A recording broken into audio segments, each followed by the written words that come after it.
It was just all like anathema to what was interesting, to me at the time as I'm getting into my mid 30s. And so it was like, okay.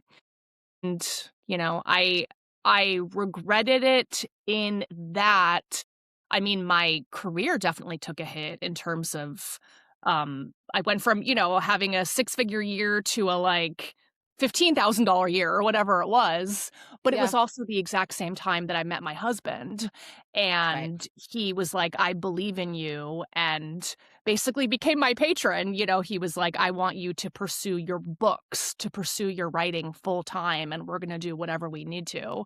And so that gave me the space to be a mom and to, sell my 3rd book and sell my 4th book and then eventually get into screenwriting. Yeah, I remember feeling such a powerful sense of betrayal from DBA, honestly, because I felt like I was like, but we were in this whole thing together from the very beginning. But of course it's business, and I kept telling myself that. But the impact that it had was, like you said, going from six figures to holy shit, what am I gonna do? And I had seen the Financially writing on the wall. devastating. So Yeah.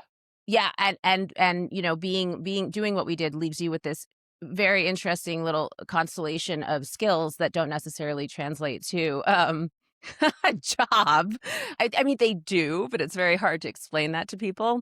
Um, so did you start pivoting well, you had been writing books since the get-go, so that was just your natural, like, "I'm just gonna refocus on books." And you did travel journalism too, right? I did. So I evolved. I started in beauty and I was like, I'm gonna do beauty forever. And then I eventually got into a lot of my career was very calculated in retrospect, where I knew I wanted to do beauty because I wanted to work in magazines. And when I was at InStyle, they literally took me to the different departments and said, like, which department do you want to be an intern in? Here's photo, here's this, here's that.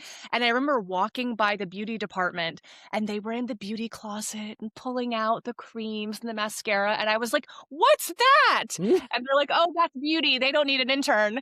And so I ended up working in, like, the special projects department, which is, like, the throwing parties, like, throwing Oscar parties, things like that, which was very fun, but I was like, "Beauty, I think I wanna do beauty." And so did that for many years, but then I pivoted eventually where I said, "You know what I would really like to do is spas. I feel like that would be a nice niche. I think it'd be good if I had" Mm, niche. So I did spas, and then I said, "You know what would be a better niche is international spas." And so then that girl, and then I that mean the luxury travel, and then after I had my daughter, I was like, "You know what's a great niche is luxury family travel." So the yeah. trips I saw you going on, I was like, "Stop everything. How do I do what Nadine does? This is insane."